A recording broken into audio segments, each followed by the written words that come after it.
Today's live lesson is about how to create a B2B marketing plan. Now, if you're here, my guess is that you're either struggling with getting a plan together that makes sense, because whether you have a degree in marketing, whether you've learned on the job, what I personally have found really difficult is making sense of all the different theories I've learned over the years and understanding how to put it all together into something that makes a little bit of sense.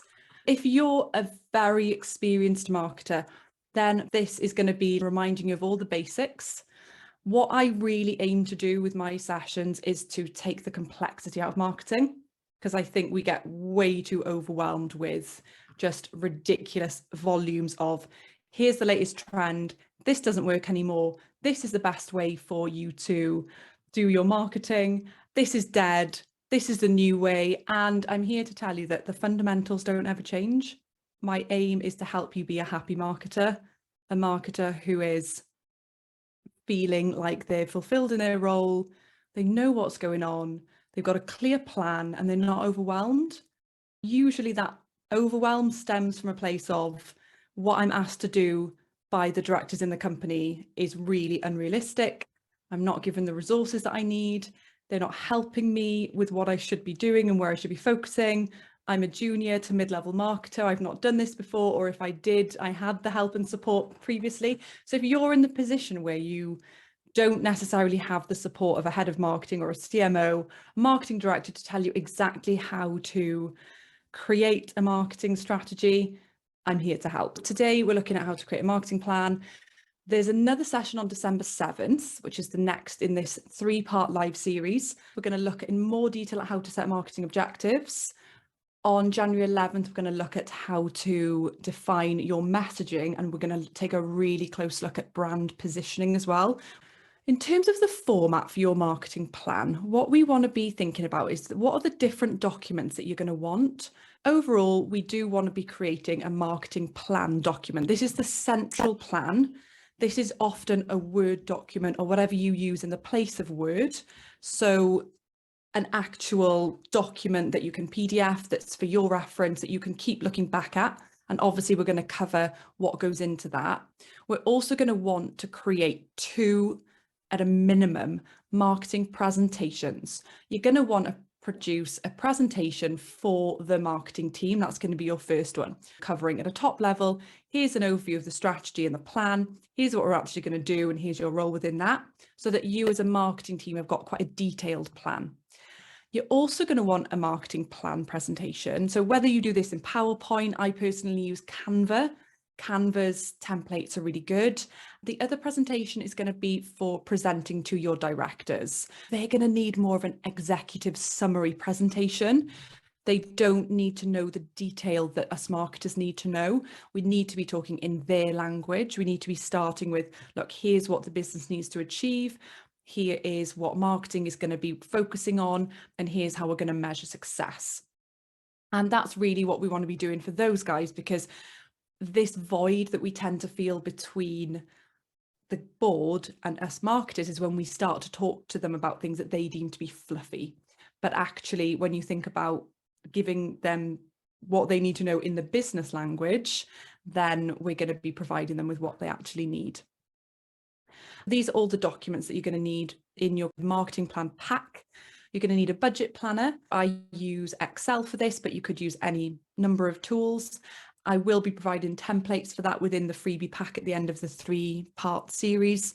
That's going to help you to understand what you're going to spend, where you're going to spend, and how you're going to measure impact of that. And you're also going to need an action planner, the marketing program planner. The action planner is going to be really what you use day to day. So it's going to be showing you what needs to happen when for each element of your marketing plan and of your campaigns. You're also going to need, lastly, the report documents. How are you going to report success? I can share later on today how often we need to be reporting, but you're going to need probably something that you can share with the board and executive top level. Also something for the marketing team where you dive into those more detail-oriented KPIs. Now that you know your format for the plan, what we're going to look at next is, what do we need to go in the plan? We're going to start with Are we clear about what the business needs to achieve? So many of the companies that I consult with, the business isn't clear where it needs to get to. So if I ask the marketer, where does this business need to get to and what does it need to achieve? They are often a bit like, I don't know, I'm not really sure. If the business is not clear about this, here you have a fundamental issue. And there is an article that I can send to you covering, is there a marketing strategy issue or is it a business strategy issue?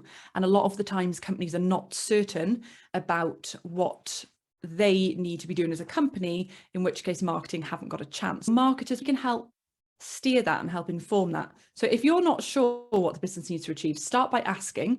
And if you see that there are issues there, then maybe there's more work to be done at a business strategy level. Step 1 in your marketing plan, background and insights. I just want to start by saying there are so many areas of marketing that you can go into. And there are so many different models. There are so many. What we're going to do today is we're going to look at just the ones that I think you absolutely have to have. And then it's up to you as a marketer, and you can always ask me questions to decide, do we need X, Y, or Z as well? Because anybody who tells you this is 100% the right way to write a marketing plan is not very experienced in marketing and is probably too laser focused on how they do things. I am not going to sit here and tell you that what I'm going to share with you is the only and exact way to do this. You have to also take some context from your own business. So background and insight, sometimes called a situation analysis, sometimes called the marketing audit. I have to be a little bit controversial here. I think if your company is in a position where they've not been particularly savvy in the marketing before previously, and there's not a huge amount to dive into, I'm not actually a fan of a huge investigative marketing audit where we spend loads of time, loads of resources assessing success of past activity. If you're working with marketing partners, you should be asking them to advise and guide you and help you to understand what is working, what isn't working, but definitely don't think that we should be spending a whole huge amount of time reflecting on things that haven't worked if we've not done a whole lot previously. Sometimes it's better just to kind of crack on. In terms of the background and insights piece, start with making sure that you're clear on the vision and mission of the company. What is the vision, i.e., where do we see ourselves? This needs to be a tangible, measurable, gold type vision. For smaller and medium companies, you do want it to be quite tangible. So could that be, we will be a business of 3 million who are well respected and known in XYZ markets by a year? Something that the whole business can group around and get toward. And then the mission is going to be, what is our constant reason for being? I don't mean this in the fluffy sense. I mean this in the sense of like, why do we exist? Like, for example, my company exists to help make marketing work in B2B companies. If I'm ever asked to do something that doesn't align with that, I wouldn't take on the piece of work. My constant mission that will never change is to help as many companies as I can get much better at their marketing and get results. That's the mission. That's what I'm on. So if anyone comes into my company and wants to help me as a partner or is going to work with me, then I'm like, that's what we do and that's what we're about, and that's never going to change. Even if product services change, our mission is about making things easier for B2B companies. The reason those two things are really, really important is everybody's going to be singing from the same hymn sheet and we can all group around going for exactly the same thing. It's really important because your marketing plan needs to start with that. Where are we going and why are we here? Then we jump into the business strategy. In a nutshell, the way I would describe a business strategy is what currently stands in our way of achieving what we need to achieve. If the business strategy is to grow by a certain amount or to diversify in what we provide, any number of things, the strategy is going to be, what is it that's standing in our way? What are the big things in the way of the company achieving the vision? So to get to where we want to be, what stands in our way? Maybe we're really outdated. And a really great example of this is that I'm moving house and I recently picked up the conveyancing solicitor, the person that I will go to help me with getting all the stuff sorted out for the move, all the legal stuff. There was 2 companies and one was purely online and one was on the high street nearby. it came down to what stood in their way of getting my business, if they were to see me as a whole market, one of them was really well set up from a technology point of view. They had an incredible app that meant that I had all these to-do lists and I could just submit my stuff digitally. Whereas the other company, they needed me to go into their high street shop regularly. They would just email me loads of forms that I had to print out and sign and give to them.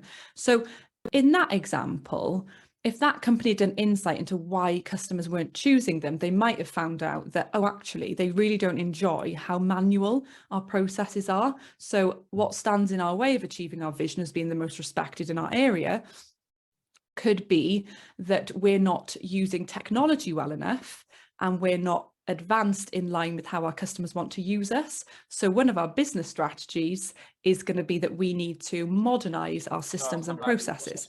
So it's not just about actual how do we win work, it's a lot about what do we do for the strategy.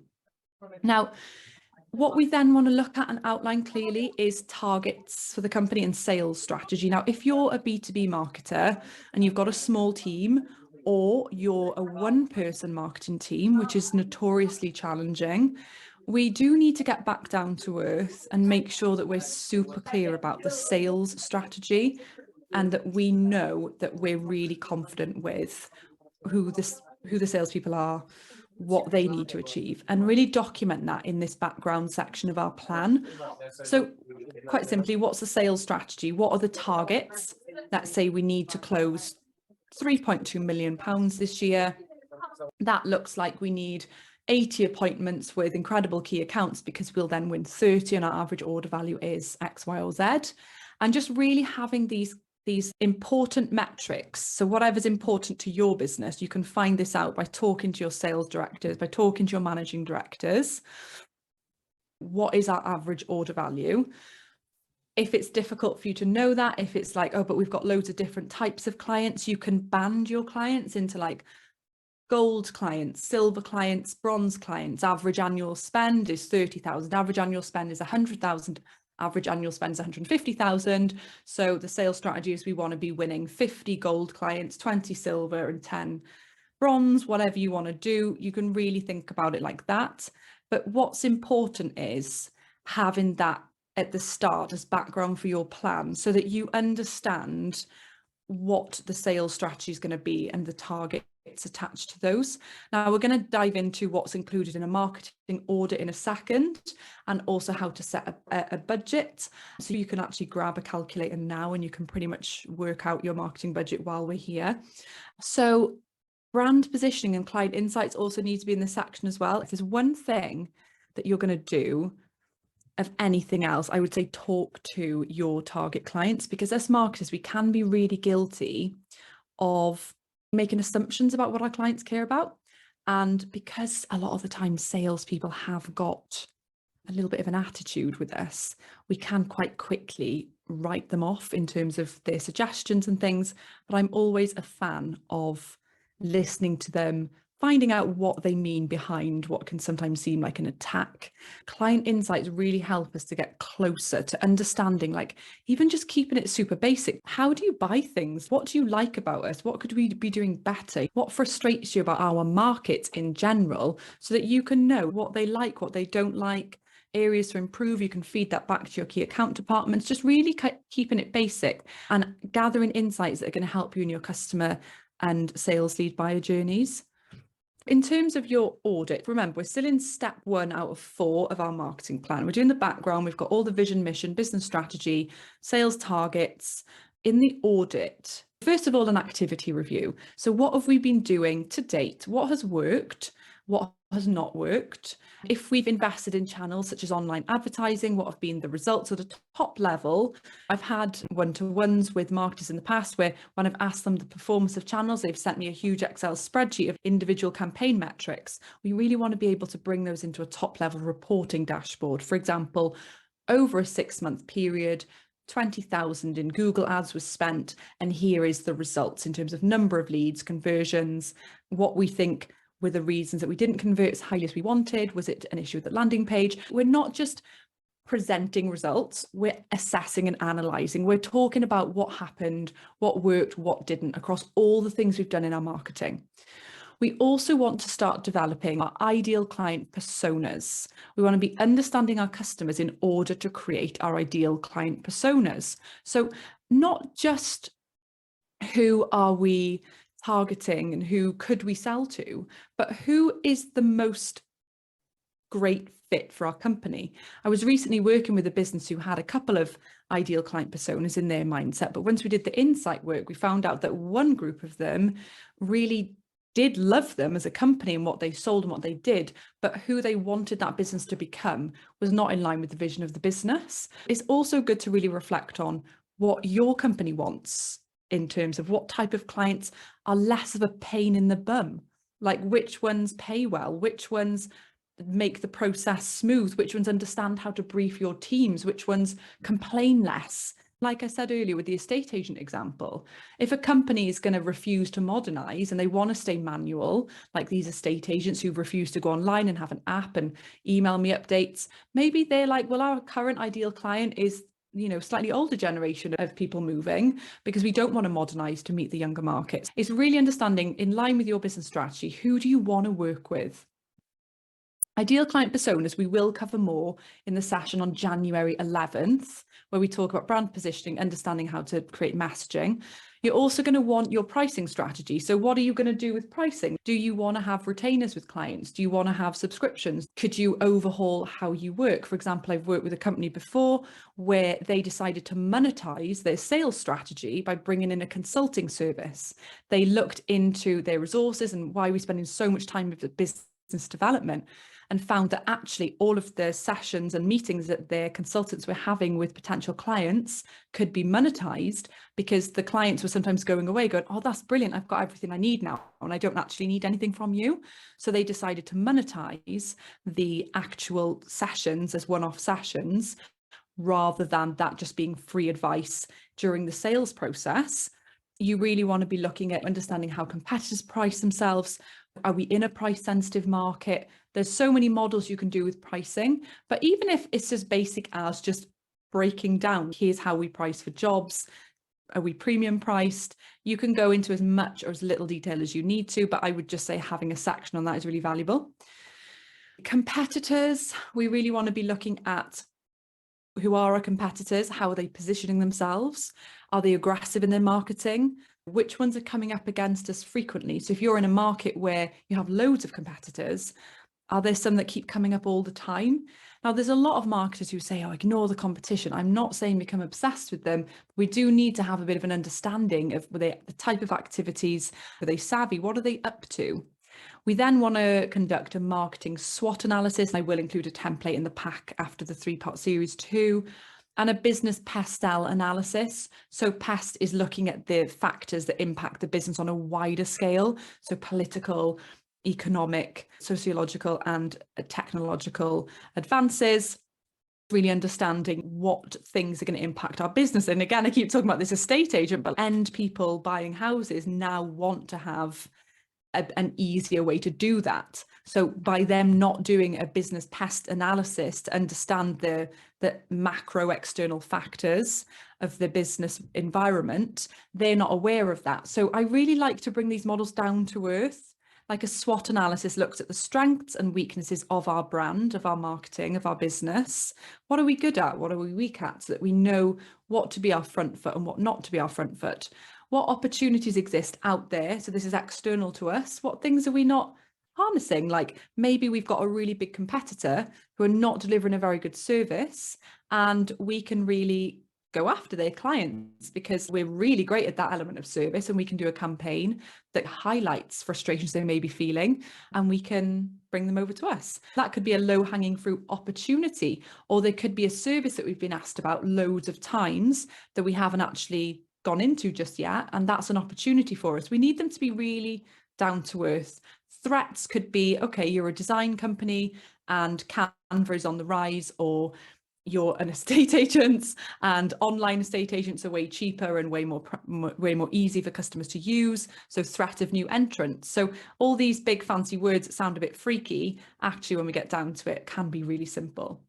We also want to make sure we've defined our brand positioning and messaging. Brand position answers the fundamental question. Here's why you should buy from us, not the other options available. And most B2B companies haven't got this nailed, but it's such an important process to go through. So that's something I do a lot with the clients I work with, help them through the brand positioning process, because it affects every other area of the marketing.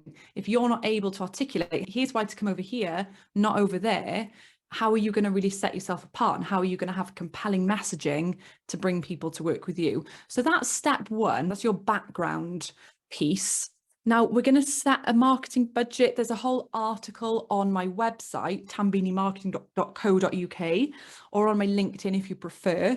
Ultimately, we're looking at 4 to 8% of your sales revenue. So if you can write down now, what is the turnover of the business, and also what is your profit? And then you can work out your profit margin. So what percentage is your profit margin? You may need to go to your finance director if you don't know this, but a healthy profit margin is considered 15% or above. But that is really dependent on what sector you're in. I've got some clients whose profit margin should be around 40% if they're operating well, and others who should be about 20% in optimum performance. So obviously a 15% profit margin is not going to be considered healthy if a company is usually at 40%, but you need to find out from your finance director, what is a healthy profit margin in our sector and where are we at with that at the moment. If that's anywhere below 15%, it wouldn't be generally considered a healthy profit margin. As such, the numbers I'm suggesting to you may be too high. What you want to do is find out what is 1% of your sales revenue. So divide your turnover by 100. That gives you what your 1% would be, and then times it by 4 for the lowest in the scale. There are a lot of things out there to say that 2% could be considered a marketing budget baseline, but I personally think that 4% is like the lowest number you'd want to be looking at, because I don't think you can really do anything and get started with less than that. And then 8% being the upper end. Now, that said, companies can choose to invest anywhere up to 20% of their sales revenue, depending on the aggressiveness of their competitors. Like, say you're a recruitment company and you've just moved into a new territory and the market is absolutely saturated and it's really hard to get in with your target audience because they're sick of hearing from recruiters. You may need to have quite a high marketing budget for a year to really get known and get some results. Do you include marketing staff salaries in the marketing budget? Yeah, I would, because you want to have a picture of exactly what the marketing is costing. Step 2, set your objectives. The marketing objectives need to be linked with the business goals. They need to be measurable, avoiding tactical ones, because if they're too tactical, it's not a marketing objective to say we want to launch a new website. That's not a marketing objective. That is a tactic. We need to make sure that they're very focused around what the business needs to achieve and what our role is going to be within that. Examples could be increase new business leads, get more spend from existing customers, increase the quality of the inquiries we're getting, increase brand awareness and authority, shorten the sales cycle. Like, those are not objectives. They're examples of the type of areas you could focus on. And then step 3, you want to set your strategies and tactics. The biggest question I'm asked is, but what's the difference? The best way I can think of to describe the strategy of what should you do in your marketing, just try and think of it like this. What are the big things that we need to do in order to achieve the objectives? What stands in our way of achieving the objectives? If the objective is to get 50 new sales leads within a 6-month period, what is standing in our way of getting that currently? These big things become your strategies, and I'm going to share an example of strategies in a minute. For example, overhaul how we manage and communicate with our lead and customer database. That's not a tactic. That's not something that we'll literally be able to action right now. It's just that is the overall strategy for one area of our marketing. In terms of tactics, tactics are, what will we actually do? What are we literally going to do in order to achieve the strategies? So again, I'll share a couple of strategies and tactics in a second, but example tactics could be We're going to run a content marketing program where we're going to frequently send valuable content to our leads and existing customers that is going to encourage them to have more trust in us. We're going to show them how we can solve their problems, and we're going to position ourselves as able to take on meatier jobs or position ourselves as the partner of choice for solving your problems. Email marketing, that could be to bought data, that could be to existing databases, but frequently keeping in touch with our contacts is really important. In terms of social media marketing, that can include advertising, and a really great strategy for social media is to post regular frequent content that lines up with your content marketing plan, and then the best performing content, repurpose that and put some ad spend behind it so that you're not just coming up with social media advertising content on a whim, you're actually posting what performed most effectively organically, and that can be a really good way to do that. Online advertising, maybe you need to get in front of more people. Public relations and events, yes, maybe old school, but if there are events where your target audience is at, then maybe that does need to be part of your program. In the modern marketing plan, events should not just be, oh, we went to the event and we got XYZ. It's like, how do we produce content at that event? How do we turn the event into a digital experience after? How do we gather data so that we can then nurture people? We're not looking at, oh, we got inquiries and sales leads at the event, but actually we engaged with our end client and we found out loads of stuff, and then we were able to repurpose all of that stuff into an email marketing content plan afterwards. Teleappointment setting, like I talk about this because I've dissed this in my TikToks quite often, cold outreach, but actually sometimes people do need a bit of a push. Telemarketing, outreach, when you're in a business that genuinely needs work, and B2B marketing is so built on personal relationships, there is absolutely nothing wrong with having a teleappointment setting program that's like, well, we've connected with all these businesses, and now we want to actually check in with them, and we want to be like, hey, I saw that you downloaded this really cool piece of content that we produced. Hope that was valuable to you. And you've gained warmth in that person, and you can see that time and time again, they're engaging with your stuff. Maybe if you did give them a call, they'd be completely open to a meeting. So we want to be careful that as marketers, we're not turning away from the old school stuff that does actually work. And I'm never a fan of saying, oh, don't do outreach ever. It's about doing it appropriately. And so, example of how to arrive at a tactic. Say a business wants to grow from 800K to 1.2 million. Okay, we're going to split out the growth by new business and existing. Like, where is that growth coming from? What will we get in a natural uplift anyway? Okay, the marketing objective is we need to generate 80 really high quality leads. The strategy is we need to enhance the online buyer journey to increase the number of visitor conversions to our site. Like, this is one of obviously many. And then the tactics could be, we actually need to do an exercise with a specialist on the wireframes of our website to make sure that our landing pages of where most of our traffic is coming is really optimized to serve up all the content, all of the help that they're going to need to encourage them to want to inquire with us. We're going to bring in a content marketing program using social and email to build brand legitimacy. And we're going to support this by a pay-per-click advertising and long-term online marketing advertising strategy. These are just off the top of my head, but you can see that the main reason for sharing that is to share how to come up with tactics. We don't just go, we want to grow the company, should we do some pay-per-click advertising? No, we want to start by what is the flow from objective strategy into tactics. And then another example could be that if we want to, out of that growth from 800K to 1.2 million, on the getting more work out of existing clients, because people forget about that. You've got this database of, say, 1,500 people that you've worked with over the years. Why would we be going out for new leads when we've got all this wealth of data here? So the objective could be upsell an additional 75,000 among existing customers within 6 months. And you can break that down into number of meetings and opportunities. Strategy is to re-engage old customer data and introduce them to products of interest. The tactics would then be, let's organize our data and segment it really well, bring in a new CRM software with email automation built in. Let's launch a 3-month customer upsell campaign using teleappointment setting marketing, email marketing, great literature suite, anything that's going to really help them to start to feel like, yes, I definitely need this company back in my life. Lastly, in terms of action planning, the last phase of your marketing plan needs to be the action planning phase. And this is where we move into having a project Gantt chart, like an Excel program. This is where all the organized marketers really come into their own and will really enjoy this. So what resources will we need? Who's going to do what? What timelines do we need to work to? And really understanding what can we do as a business? Like, what skills do our marketers have, and where will we need to bring in specialists? What timelines do we need to work to?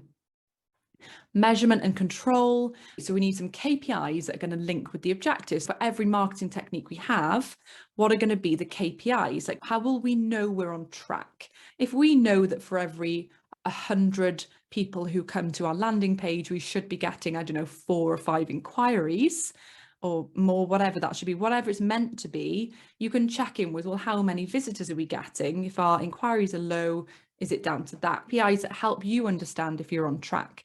These are not necessarily to be reported to your directors, they're for you as the marketing department to understand and look into. We also want to look at each channel, how we report on it, and review results against spend. In terms of your reviews, in terms of reporting, you're going to need a quarterly top level strategic check-in session. So every 3 months, meeting with the board and really talking to them about what progress has been made from a business impact point of view. Now, look, if this is freaking you out, the reason that marketing consultants exist, external marketing consultants, fractional CMOs, outsourced marketing directors exist, is to help bridge those gaps. So if there are serious gaps, then you can ask people like myself or anyone else that you know to help you. Also, a monthly planning meeting with your marketing team, so you all know, and your partners, where you're up to, that you don't need to involve the directors in because it's too much detail. And you need a reports pack. You need reports for the marketing team that's really in depth, including CRM performance, partner reports on different channels, and then overall report. And you need an executive summary style report for your directors too, so they can see where you're up to. I'm going to jump into questions. Now, hey Jade, any tips on approaches to collecting insights from clients? It doesn't feel appropriate to organise one-to-one interviews with them and step on the sales account manager's toes, but I don't get useful insight from our surveys, as the salespeople only tend to send them out when they know they'll get good responses. Okay, what I'm hearing here is that this sounds like a culture issue to me, because why would the sales team not want you to get close to the customers? It sounds like there's a culture of, I don't want to get found out if my client's not happy. So that's a real business issue in a sense. I would suggest bringing up the line to say, you know, in order to do my job, I need to be able to get close to the customers, because in an ideal world, we do want to be talking to clients one-to-one. Now, you can use an external partner to do this. Some of the stuff I do for clients is interview their clients to make sure the salespeople are aware that, you know, this is not treading on your toes. This is not about finding out your areas of failing, but actually, you know, marketing do need to collect insights. So, I mean, one thing you could do, because I don't want to just point out issues, one thing you could do is you could sit in on meetings that the salespeople are already having with clients, so that you can just start to get more familiar with them and you can spend time with the sales team. But yeah, I think your biggest issue there is that that's not a good cultural environment.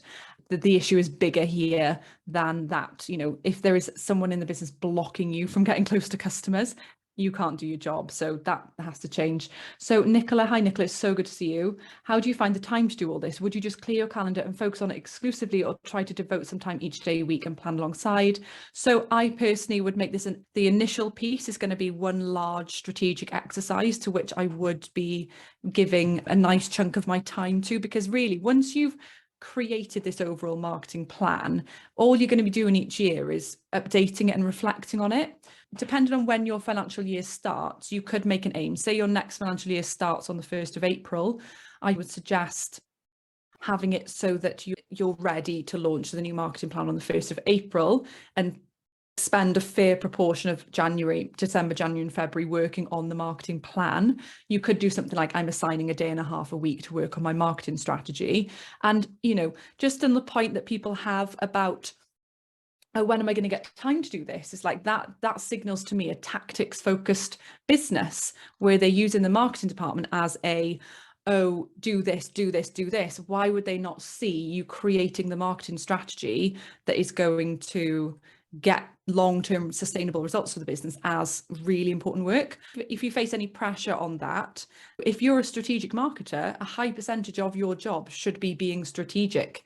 And if your calendar is full of tactical and activities and you can't find that time, it probably is time to reassess what time is spent and reflecting on that in the marketing plan, because we need our marketing plan to be really reflective of what we can actually achieve with the available resources and our time. So if in the marketing review section I looked at resources and I'm spending 90% of my time doing X, Y, and Z, which isn't getting high results, we need to change that. We need to outsource these 3 elements so that I've got more time to be strategic and planning and tweaking and optimizing so that I can demonstrate real results for you. Laura, how do you organise the actual content production when services are quite technical, but the technical stuff aren't happy to collaborate? How do you influence that through management and leadership? Is it about securing their buy-in to push for it? Yeah, again, a culture issue. This is where our assertiveness and confidence comes in as marketers, and that's what I love talking about when I do one-to-ones with marketers. It's like, tell me about the situations that you're struggling with. Most of the time, it's about having assertiveness skills and being able to kind of go to the business with these challenges. Try and separate them out. You've got a content production plan. You need your content production to take place. Really make sure that first of all, you've definitely got the insights to fuel that. So you're not letting the business tell you what the content plan should look like, but you're telling the business, these are the things that the industry cares about, that our target audience care about, and these are the things that we need to focus on in our content strategy, and these are the subject matter experts I'm going to need to talk to. So if you can drive it and really kind of like I've worked with people like you're describing before, it's like, oh, hey Jeff, we're always called Jeff, aren't they? Hey Jeff, oh, I really love to talk to you. I'm doing a really cool content piece that I just love your expertise on. Like, you are so knowledgeable about this stuff, and I'd love if I could just sit down with you and ask you a bit more about it.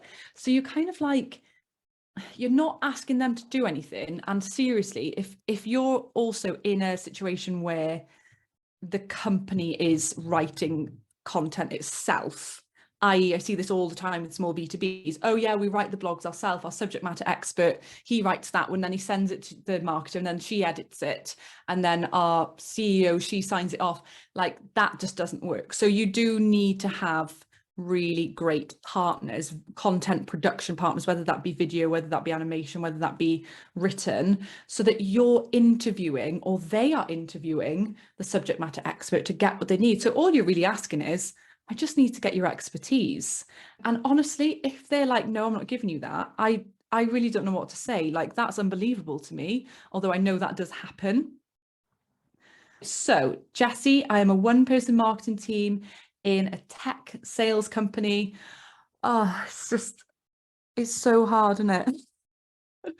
And struggle to cover every single aspect of marketing, e.g. events, social, digital. How do you know when it's time to start outsourcing to help me with this? Yeah. First starts with the marketing plan. What does the business need to achieve? What is our role as marketing going to be? And how are we going to resource that? So rather than starting with tactics like, I've got to do all the events, all the social, the digital, it's like, what's going to be the most lean and most efficient way for us to get to where we need to achieve, us to get to where we need to be? If you struggle to know the answer to those things, then maybe it's about having that external senior support to help you with marketing strategy. Maybe you could outsource the strategic consulting piece, i.e. this is our challenge, these are the resources we can allocate, we don't know what to do with it. Like, a lot of people talk about outsourcing to copywriters or to web developers or to content producers, but there's a lot to be said for outsourcing and getting strategic advice when we're not sure what to do. The simple answer is a one-person marketing team does not equal unicorn. Just because you're on your own doesn't mean you have to do everything yourself, and it won't get results for the company because you'll be pulled pillar to post. So start also with your job description. Like, what is in that job description? Are there elements that you feel uncomfortable with, you're not sure on? The marketing manager, they write a tactical marketing plan based on a head of marketing giving them a strategy. And so if anyone's interested in this topic, I really rant about this in my podcast, which you can find in the link in all my bios. B2B Marketing Gap podcast. There's so much more on that in there as well. So Jessie, I think if you haven't already, have a listen to the podcast because that could really help. Laura, still learning to be okay with outsourcing and bringing in help. For me, it's about being honest about what I'm good at, what I'd like to learn. 100%. Nobody can be such a jack of all trades. Yeah, and this is why I talk, guys, about becoming a happy marketer. You know, we put so much stress on ourselves, and it's like, why do we do this? No marketer is a unicorn. No one can do it all. And we really have to be comfortable to be like, hey, yeah, I'm not experienced in that area. I've had marketers that I provide one-to-ones with. So I do a lot of marketer mentoring one-to-ones. And they're like, oh, I've been asked to manage the Google AdWords. And I'm like, it's okay not to know how to do that. If they want to invest in that area and that's the right thing to do, we're going to need a specialist for that. Hey, Joelle, we have marketing, PR, content and executive copywriter roles in our team with lots of articles and assets going out. A spreadsheet of all activity month by month doesn't seem granular enough, seeing status of work, etc. But we need to see what is coming up and we have the C-suite input. Any suggestions on what is best to use? We have too many spreadsheets. Oof. Yeah, so when I worked as head of marketing in a PLC business, we had a nice sized team and loads of different work streams. What I'd like to do was have each person who was responsible for the different areas. I would say that having the different people who are responsible for their area to have the granular detail, and then as each level of seniority goes up, your project management plan, whatever it is on a Gantt chart or Excel or any other tool, is more top level. So like this campaign goes out here, this PR event happens here, and then the person responsible for those has got the granular level details beneath that. The fewer the better spreadsheets, but if you've got a system that means that everyone only has the detail that they need, I would say that's going to be the best thing. Michelle says, maybe you can try a project management system, like click up Asana to bring it all into one place. Yeah, why didn't I think of Asana? Like your brain goes blank when you're running these things. That's a really great suggestion. There was a question I got from Nadine as well. I work in a B2B distribution company where we sell brand products and our target is split between retailers who we want to stock the brands and consumers who want to seek out the brands, creating demand. So our marketing activity is complex. We get marketing budget from the brands to promote an island, which is great, but it does make the job harder. Yeah, there's so many layers to this question. What I would want to say is to step back and first of all to say that this is basically B2B and B2C marketing. I'm a B2B marketer, so I'm not going to be as qualified to comment on the B2C side as other people. I would love to know from you what the setup of your marketing department is. Because when you say that this is really complex and there's a lot to deal with, it sounds like the business has got more challenges than the size of the marketing department. And are they really, I would love to know why they're focusing on B2B and B2C. Would a better strategy, if resources are limited, be to go all in on the B2B side or all in on B2C, selling the products to B2B and direct to consumer? It's like a massive thing, and that's fine if it's a company that's set up to do that. But if you're feeling overwhelmed by that, you probably want to make sure that you are outsourcing strategy and getting advice from consultants and things like that. I would also say that in terms of, you said that brands give you budget for marketing, what you're going to want to do is separate out your brand and marketing strategy as a business and then your product and brands strategy. So like not confusing the two. At a top level, how do we raise our brand's profile? How do we get in front of the type of people who would buy from us?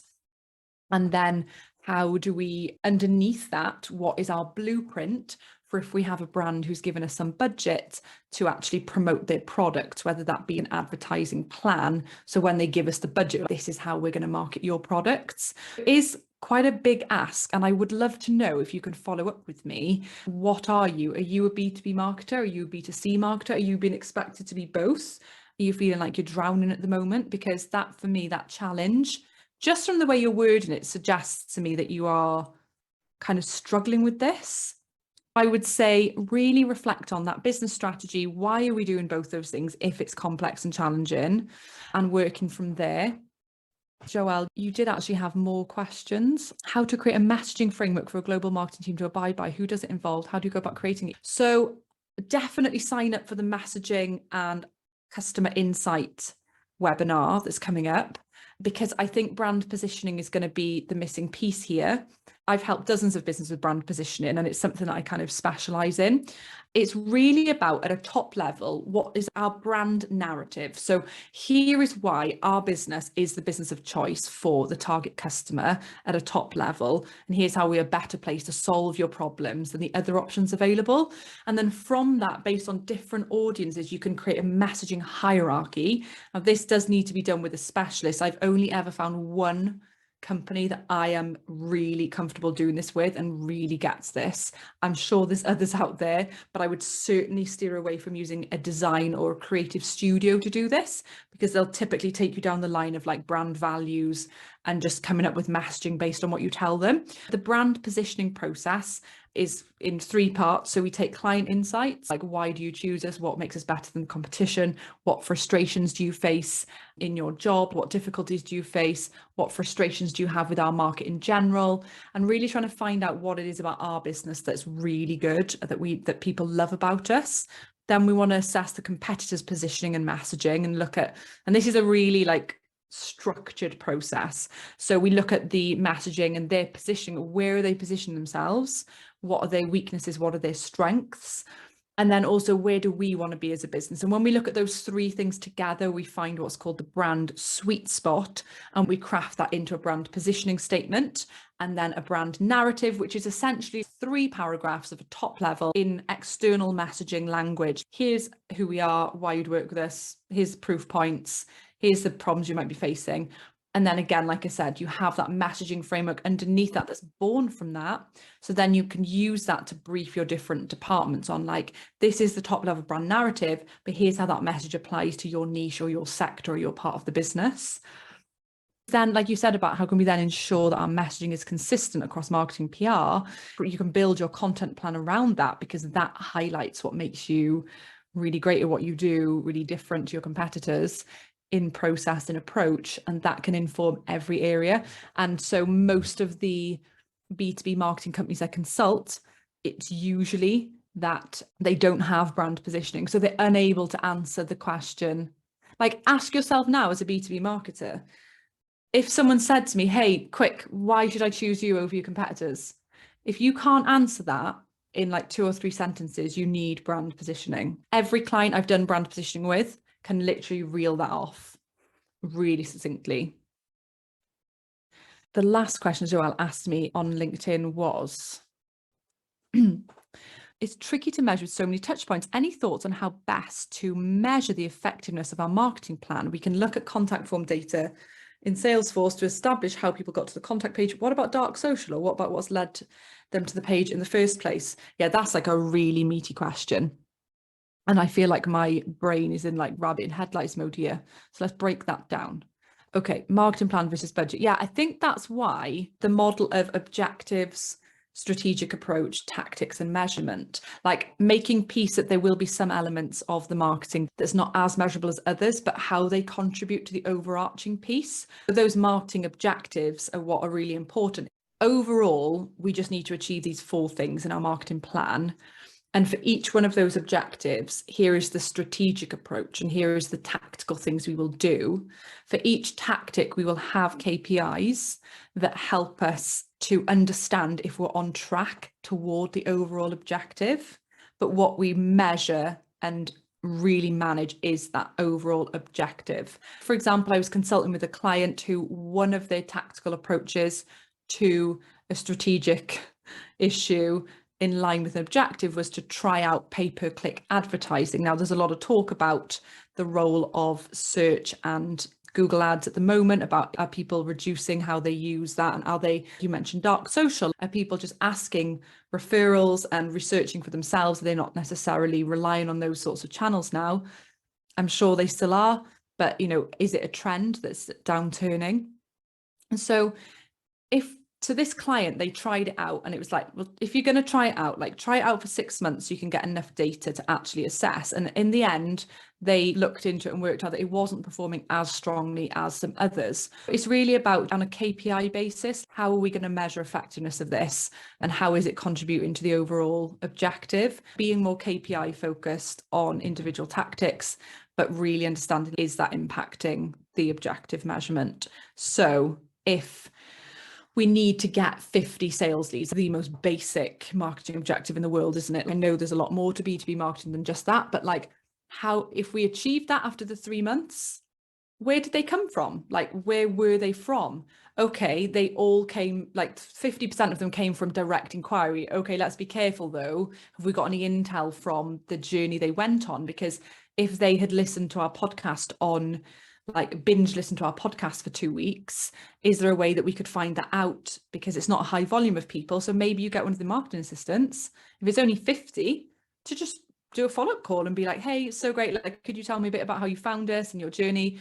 Stuff like that, where you can't track insights. There's nothing wrong with finding out. Like in my CRM system, every time I get a new company I'm consulting with or a one-to-one coaching client who's a marketer, I ask them, like, where'd you hear of me? Oh, you saw me on TikTok and then you listened to the whole podcast and then you came on one of these webinars and then you decided to book in. Like, brilliant. I now know that, yes, you completed a form saying, hi, Jade, can I have a one-to-one for you to help me, enhance the marketing plan?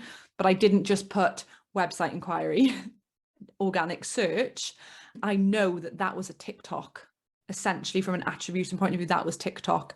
Podcast had some weight. So econometrics, attribution modeling, looking at what weight do we give to each of the different things, and insight work can help with that. Just answering Megan's question. How do you approach marketing when you know your business has a massive weakness that they can't or won't fix? Yeah, interesting, because I love that you're thinking like this, because that tells me that you really care about the strategic side of marketing. And actually that there's a business strategy problem. A big piece of advice I was given once was, look, you're there to serve the business, not the other way around. So I used to get really frustrated sometimes in big companies where I'd be like, oh, they're just not listening to what they need to do. And I've told them what they need to do. And it's like, do you know what? It's their business. So they don't want to change something, then it's our job just to kind of do our best with what we've got. I'd love to know, Megan, if you could just summarize what that is, I'll be able to give you more help. Is it fundamental to the business succeeding going forward, or is it something that can be worked around? Looking at things like, who is our ideal client? So if this weakness positions you away from the type of companies you love working with, you can say to your business owners, okay, guys, so we've got this area of weakness that has been decided we're not going to focus on. The downside with that is that this particular audience, they really value that. So what I'm suggesting is that we pivot our marketing message. If you're definitely not going to change on my recommendation, that we pivot our marketing message to this type of audience because they don't seem to mind as much. So do you see how everything links back to customer insight? Massive supply chain issues, not recovered from COVID properly, and also not listening to customers. Not listening to customers is a really fundamental business issue. If you can just work hard to raise the case for, how can I get the business to recognize that burying our head in the sand is not good? I'll give you a really great example of this. I had an email from Premier Inn because tomorrow we're staying away to visit family. And they literally said, hi, Jade, we're really looking forward to having you today. I just want to let you know that we are really struggling with staff at the moment. We've had a lot of illness. We're really struggling with our supply chain, which means some products won't be available during breakfast. What they did was they managed my expectations. So I'm so glad to see you just said that you've implemented an NPS survey. Customers seem to be moving to competitors. Like, why would they not want to listen to this? This is unbelievable to me. So all you can do as a marketer, and by the way, I just think you sound like you're really strategic, really care about the company, and it sounds like you're doing all the right things, because getting a company to understand that listening to the customers is the most important thing. Just keep beating that drum, and along the way, just do what you can. It may be that there's things going on higher up in the business that you can't see that makes it really difficult for them to change supply chains. I imagine that any business CEO would want to prioritize customers leaving to go to competitors over anything else in the world. But there may be other more business critical things. If they're still recovering from the COVID situation, like you said, there could be more business critical things that they just have to focus on. That means they're not taking your recommendations on. So yeah, that's a really hard one. And all you can do is keep coming at it from different angles, see what you can do from a comms point of view. You know, if your NPS surveys told you the reasons why people want to move to competitors, like, I'm so interested in this now. I want to know, like, why? Tell me, what are their reasons for moving to competitors? So intrigued. If you want to type and tell me like a big reason why they're moving to competitors, I would love to hear. And then maybe from comms perspective, you can be like, well, the business isn't going to change. There will be a reason for that. What can I do to communicate with customers best I can? Can I speak to the operations staff? It sounds like internal marketing needs to be your approach. You know, those kind of things that brands do when there's really long wait times and you're holding for an hour, delays will be longer than normal. Managing expectations, just trying to communicate with customers and just keep them bought in, and almost acknowledging the difficulties that they must be facing. That can go such a long way. Like I said, if I turned up at Premier Inn tomorrow and they don't have eggs at the breakfast buffet, I'll be devastated. But if they have already told me, like they have in the email, I'm not as disappointed tomorrow. I'm like, oh, that's okay. I understand you're really struggling. Okay, so you're saying slow order processing times, not meeting expected delivery times, and even pricing problems. Yeah, this is a fundamental business problem. Because if competitors can meet those needs faster, for example, today, and the reason that my lighting is not very good today is that my ring light broke, and Amazon were meant to be delivering a new one yesterday, but it actually still hasn't shown up. So I was really like heartbroken that my lighting's going to be really bad, because I really love these webinars, and it's not the end of the world. But they've messaged me like to say, this is not our usual thing, this doesn't always happen, we're really sorry, you'll be entitled to a refund if you don't meet your needs. So yeah, Megan, if I were you, if you can't change it, like, don't quit on trying to get them to change. Keep giving them insights, keep banging that drum to the point that you feel comfortable with. And second of all, make it your mission for how can I manage expectations, how can I do the best I can. But if you're not happy with working in a company that doesn't want to build itself around customers, then you know you're going to have to work out what you want to do long term. And just in the meantime, see it as really great practice to you know, what can I learn from this? Oh, right, the live lesson's finished now. Oh my gosh, for anyone who's like here but wasn't here while I was doing the live lesson on Zoom, my internet went down for the first time in a month 3 minutes before the event started. So I was 15 minutes sitting, ready for guests to join, all prepped, my presentation's there, internet gone. I was like, so I had to like last minute send an email campaign to all the 70 registered guests to be like, I'll be with you in a minute.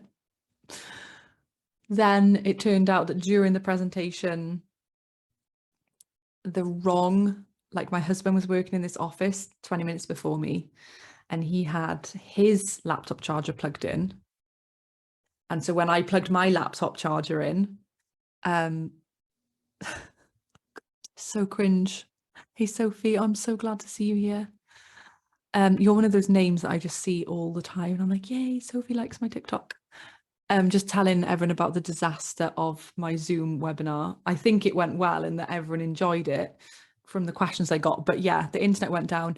So I plug in my laptop and it's like battery low. I'm like, oh, it's not in properly. And then I was like, it is plugged in and it's switched on. And then it just died. So it kicked out Zoom. And oh, it's making me cringe so much. I'm such a perfectionist with stuff like this. So it kicked everyone out, and I was like, why? Like, it's plugged in. And then I looked at the wall, and even though my wire's in my laptop and the plug is in the wall, I was like, oh my gosh, it's my husband's laptop is plugged in, not. And I was like, so that one happened. Then I come back on, share screen. The screen sharing fails. When I come back into the Zoom for 15 minutes, everyone's been like, hey, Jade, can't see the slides. This is just ridiculous. And then something else happened as well.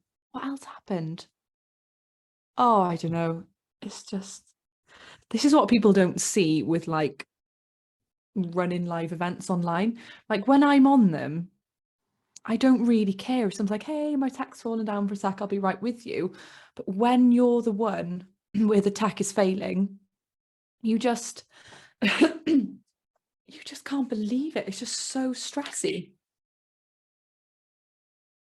So it's much nicer just to hang out on TikTok because it's so much more chill, isn't it? Like you're on LinkedIn and you're like formal, sharing useful advice, and like Zoom is like, hi, welcome to the Zoom event. I'm so glad to have you here today. TikTok is like, hey, yeah, it's all good, man. Thanks for being here. It's just like, I love TikTok so much. It's like, it's the platform I've been waiting for where I can just be like scruffy and chill. And for anyone who is just jumping on this TikTok live, what I've been doing, I've just done a live lesson on how to write a marketing plan. And Derek is just asking, you missed the presentation. I don't know if you missed much because the tech failing was cringe. But I'm going to do my best to edit out some of the glitches because it's been fun, basically. It's been really fun. And I was just talking to Evan about how much more fun TikTok live is. Like, you know, on Zoom, you feel like you have to be perfect. And it's so interesting. Like I've got my TikTok there and I've got my Zoom still running because I've still got a couple of guys who've hung around, which is so nice, on Zoom. And when I look at the Zoom camera, I'm all like stressed out and like trying to be perfect. And I go on TikTok and I'm like, it's all good. Because you can just hang out with people. So yeah, for anyone who wants to join the next one, that should be really fun. We're going to be looking at, and I keep talking about it the wrong way around. The next one is, yeah, December 7th, defining your target audience for great messaging, which is basically looking at brand positioning in more detail, like how to make sure that we are targeting the exact right people who would want our product and who we want to sell our products to. Yeah, and then January 11th is how to set marketing objectives and measure success. And because it's a 3-part series, at the end of that session, I'll be sending out like a bit of a freebie pack to everyone who's registered. Sophie's saying I've been doing some audience research, which is so fun to me. Oh, amazing. What type of stuff? I love audience research, like keeping it really down to earth as well. TikTok is lovely and personal, relaxed. Yeah, definitely. TikTok is really amazing. Like I had 70 people for the webinar today, and like 60 of them came from TikTok. And I only posted twice on TikTok about the event, which I find incredible. Like I think one of the TikTok videos got 30 likes and one of them got 20 likes. So 50 likes equated to like 50 webinar signups. That's just unheard of, isn't it? And about 35 people showed up, which is like 50% attendance. So that's really great. It's just such a shame that my tech failed me. I don't know if I'm ever going to get over this. I'm so cringed by lack of perfection. It's probably good for me to fail. I am going to hop off now because I've been on here for like ages. How long? Like an hour and a half. Yeah. So I'm going to hop away. I actually have little ones, and like the other thing I don't talk about oh, Sophie, I codified survey responses and identified top 5 challenges that worked out. Ooh, that's super interesting. That's really cool. And then I guess, do you use those challenges to fuel and inform your content and marketing strategy? Because that's really cool. Yeah. So yeah, I'm going to head off. The 18-month-old is kicking off downstairs. And like, yeah, something people don't talk about on the wider internet, like on Zoom and stuff, the professional platforms. It's like how hard it can be to juggle life. Like if you'd seen me before jumping onto this live lesson, I was like smashing down like a leftover reheated Domino's pizza from last night, trying to eat something, trying to hydrate, like trying to get the slides finalized, trying to get on the internet, trying to get the little one sorted out before I came up here. And it's just like, it's just, oh my gosh. Ooh, to build consumer stories. Oh, amazing. Oh, Sophie, I'm really excited to hear what you get up to with that. Guys, it's been great talking to you. I hope to see a few of you at the next live lesson. And I will check in here again soon if I can, and have a great rest of your day. Thanks for the likes as well. I will see you soon. Bye, guys.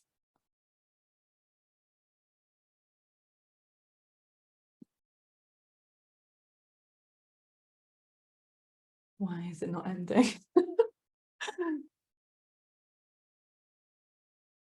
Bye, Zoom friends. Thanks for sticking out to the bitter end.